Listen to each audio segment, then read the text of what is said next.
Hindenburg ने खुद ही क्यों बंद कर दी है दुकान? क्या अमेरिका में सत्ता परिवर्तन का कनेक्शन है? जानेंगे। तो वहीं इसरो ने आखिरकार इतिहास रच दिया है। जियोपॉलिटिक्स में बहुत कुछ चल रहा है, हमेशा की तरह जानने को मिलेगा बहुत कुछ। आइए जानते हैं इन खबरों को विस्तार से। नॉर्थन एंडरसन को आखिरकार खुद ही अपने विवादित शॉर्ट सेलिंग फर्म को बंद करने की घोषणा करनी पड़ गई है। 2017 में बनी उनकी हिंडनबर्ग रिसर्च अपने करतूतों की वजह से दुनिया में भर में बहुत ही ज्यादा कुख्यात हो चुकी है, जिसके बाद ये देखने को मिल रहा है कि एक तरह से अपनी सनसनीखेज रिपोर्टों के नाम पर इसने खुद को डीप स्टेट की ओर से चुनिंदा अर्थव्यवस्थाओं को तबाह करने का हथियार बना लिया था। इसने धोखाधड़ी या अनैतिक व्यापार में लिप्त होने के सनसनीखेज आरोप लगाकर बड़ी और प्रतिष्ठित कंपनियों को न सिर्फ निशाना बनाया, बल्कि इसके दम पर वित्त बाजार में कोहराम मचाने वाला काम किया।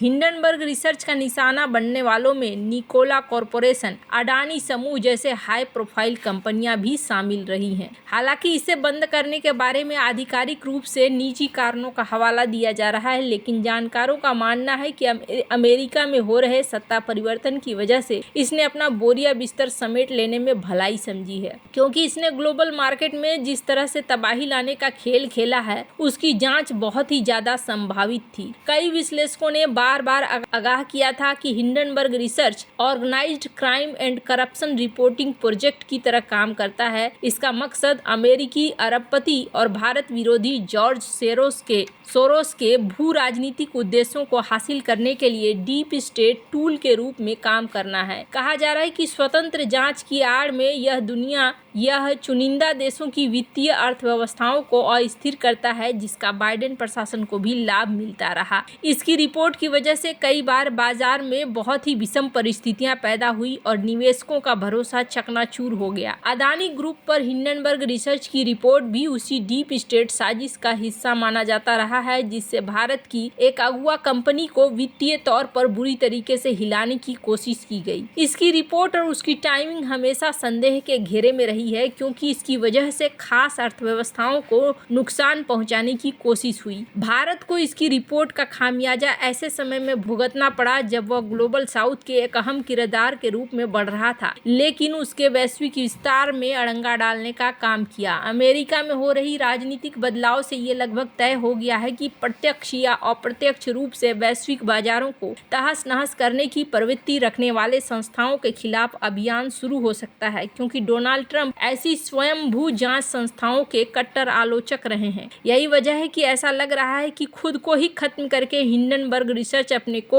डीप स्टेट के सरगनाओं को साठगांठ से बचाने और संभावित कानूनी कार्रवाइयों से बच निकालने का तरीका खोज रहा है। जानकारों का कहना है कि कंपनी के बंद हो जाने से इसके कामकाज के तरीके, इसे मिल रही फंडिंग, इसके पीछे किसके सियासी हाथ हैं, उस तक पहुंचने में दिक्कत पैदा हो सकती है। हिंडनबर्ग की रिपोर्ट ने कई बार लोगों को ध्रुवीकृत करने की कोशिश की है। एक तरफ तो ये बड़े नामों और विशाल कॉरपोरेट को कथित तौर पर बेनकाब करने के नाम पर वाहवाही लूटने की कोशिश करता रहा है, दूसरी तरफ शॉर्ट सेलिंग जैसी रणनीति से बाजार में अस्थिरता को बढ़ाने और वित्तीय संकट पैदा करने का भी काम करता रहा है। खैर, अब यहाँ पर माना जा रहा है कि और भी कई सारी चीजें हैं। करीब 2 साल पहले गौतम अदानी संपत्ति के मामले में दुनिया के टॉप 5 अमीरों में शामिल हो गए थे, लेकिन फिर हिंडनबर्ग ने प्रोपेगेंडा चलाया और उसकी वजह से अदानी को अरबों डॉलर का नुकसान हुआ। हिंडनबर्ग की रिपोर्ट को आधार बनाकर भारत विरोधी जॉर्ज सोरोस जैसे लोग एक्टिव हुए और अदानी मामले को मोदी सरकार से जोड़ते हुए भारत की लोकतांत्रिक व्यवस्था पर ही सवाल खड़ा कर दिया। लेकिन अब उसी हिंडनबर्ग का बोरिया बिस्तर बंद हो गया। अमेरिका स्थित शॉर्ट सेलर ने आखिरकार खुद को बंद करने की घोषणा कर दी है।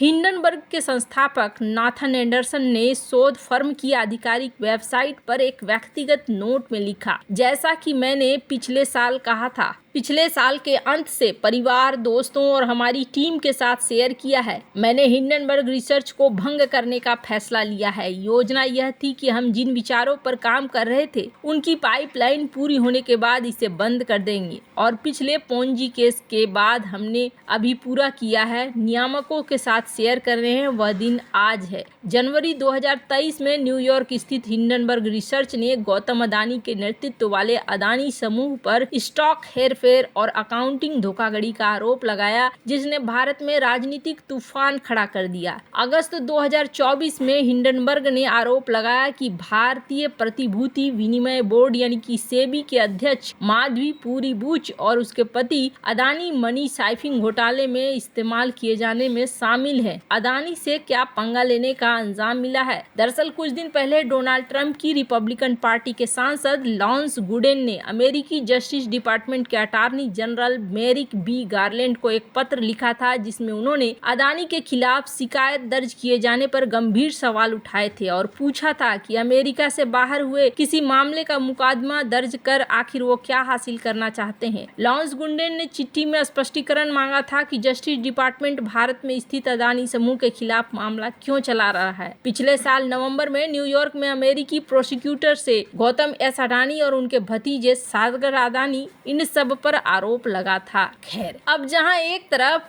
ये फर्म खुद को ही बंद कर रही है, तो इसके पीछे कहा जा रहा है कि असल में कोई और नहीं बल्कि ट्रंप है। ट्रंप आते ही जांच शुरू करेंगे, यही वजह है कि यहाँ से निकल जाना चाहता है। वहीं दूसरी तरफ इसरो पर एक बड़े गर्व की खबर निकल कर आ रही है। भारतीय अंतरिक्ष अनुसंधान संगठन ने गुरुवार को एक बार फिर से भारतवासियों को गर्व करने का मौका दिया है और इतिहास रचते हुए स्पेसएक्स सैटेलाइट को एक दूसरे से 3 मीटर की दूरी पर लाने के कुछ दिनों बाद उनकी डॉकिंग प्रक्रिया को पूरा कर लिया है।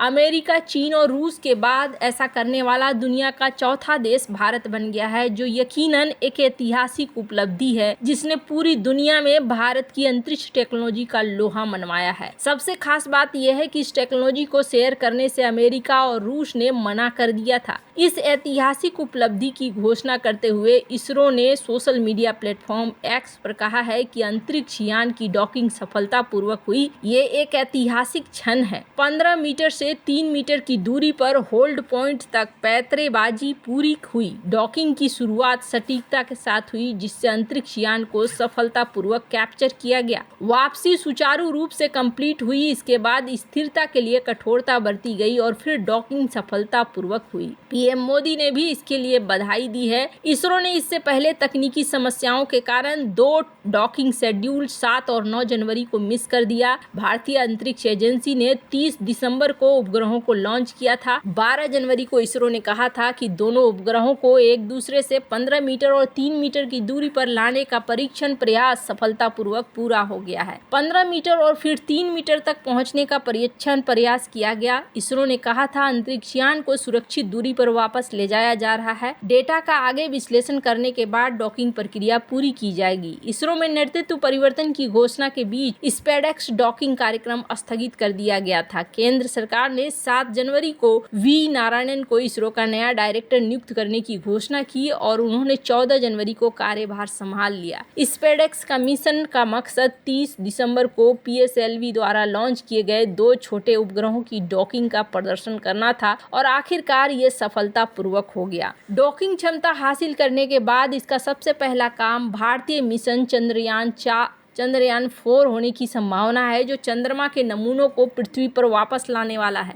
इस मिशन का पुनः प्रवेश मॉड्यूल, जिसे पृथ्वी के वायुमंडल में पुनः प्रवेश की गर्मी को झेलने के लिए डिजाइन किया गया है, उसे अलग से लॉन्च करने की योजना है। चंद्रमा से नमूने लिए जाने पर ट्रांसफर मॉड्यूल पृथ्वी के वायुमंडल में डॉक करेगा। पृथ्वी के वायुमंडल में पुनः प्रवेश मॉड्यूल के साथ आएगा और डॉक करेगा। इसके अलावा भारत अपना खुद का अंतरिक्ष स्टेशन भी बना रहा है, जिसकी वजह से ये प्रक्रिया बहुत ज़्यादा महत्वपूर्ण थी। वैसे आपको क्या लगता है, इन सब मामले में आपकी क्या राय है, कमेंट कर जरूर बताएं। जल्द मिलते हैं अगले वीडियो में नई खबर के साथ।